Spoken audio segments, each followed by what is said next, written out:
Hey folks, it's Lindsey Haralson with SPS back in the building over at the Horatio Williams Foundation, 1010 Antietam, downtown Detroit. We look out on this Sunday day, we see the GM building, also known as the Renaissance Center, and to our right, Ford Field. But like I've been saying in every interview, the real game was going on today here, not necessarily on the court, but off the court.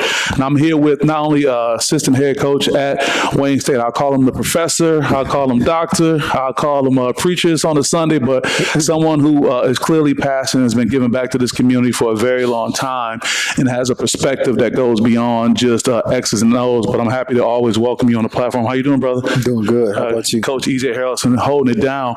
You were here today for the first Horatio Williams Foundation Mental Health Roundtable. Give me your take on how today went. I thought it went well. I thought having the perspective of the student athlete as well as the perspective of the coach and then the professional perspective from the staff that ran it. Mm-hmm. You know, not really their background, everybody's background, yours included, mm-hmm. definitely is pertinent in this time right now. Yeah. Just because a lot of things is going on, the civil unrest, the pandemic. Mm-hmm. There's a lot of mental things that needs to be addressed, and I thought you guys did a good job. We appreciate it, and you made some excellent points that helped us all the way to the very end.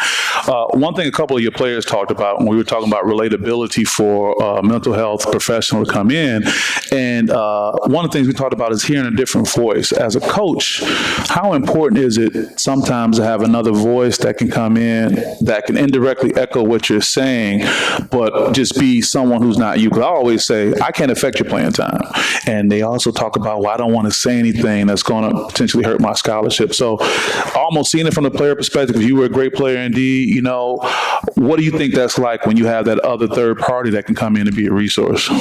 Well, I think that is beneficial because it does give another perspective. And then also is beneficial because it can be the same thing said differently mm-hmm. in a way that they can maybe relate it or that's a little more palatable for them. Mm-hmm. I think that because of the demeanor of a coach, whether it be the head coach or assistant coach, you're there, and your role in practice is to develop the young man on the court, in the classroom, develop them as well. So in that developmental process, you're constantly talking about things that they need to get better at, things mm-hmm. that they need mm-hmm. to do more of. Mm-hmm. So when you continue to take that approach, then a lot of times, over time, it tends to fall on deaf ears. Mm-hmm. So it's always good to get somebody that pretty much says the same thing, just they can hear it from another voice or just hear it from a different perspective. Wow, by you saying that, I mean, so you're basically saying by default, there becomes a limitation because the coach is always talking about how do I get you better? So the player is saying, okay, I know what you're going to do. You're telling me where I'm lacking, even though you may pick me up, but having someone else comes in is important. Another thing we were talking about is relatability. From a coach's standpoint, what are some great characteristics you think, you know, a mental health professional should have that can come in, that can help you with your program, whether it's this current team you have now, past teams that you have, but what are some characteristics you think are really good? Well, I think one characteristic is someone who understands that athlete. So a lot of times you How are you defining understand? Understand meaning that they've been an athlete before. Okay. They themselves have played. Mm-hmm. So there's a lot of times where you have people that understands the knowledge behind it. Mm-hmm. They can identify and put terms to certain behaviors, mm-hmm. but sometimes those very same people cannot relate to in-game situations or dealing with a coach about a particular sport or about a particular situation, and they can't relate to that way.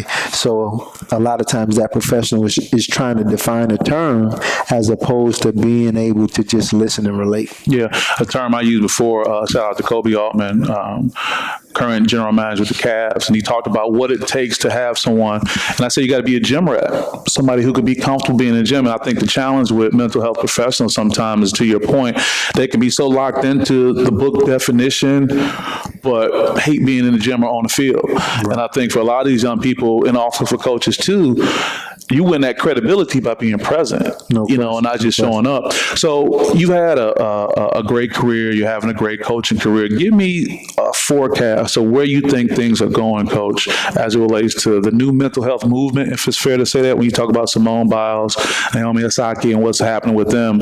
Where do you see things going in the next 2 to 5 years as far as the mental health impact on collegiate sports and high school sports and so on?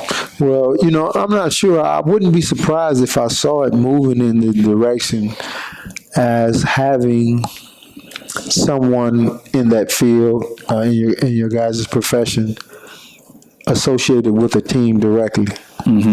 Or being hired by a university. I can see that. I can see a lot of consulting being done.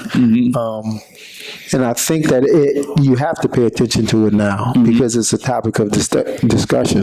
With a lot of the resources that are out here, there's a lot of young adults that are living a professional lifestyle, and not necessarily from a financial standpoint, but from a likeness standpoint. You have college athletes with over 1 million followers on social media. Good point. You have, so now in their own world, they are professional. So, and sometimes they're not able to deal with that. Right. So in order to get a grasp on that and get a handle on all the other things that's going on, your daily responsibilities as a student, as a person, and then in your maturation process to kind of understand the things that you think you know already. Sometimes you need somebody to kind of break that down for you, someone who's experienced, someone that's knowledgeable of that, because a lot of times,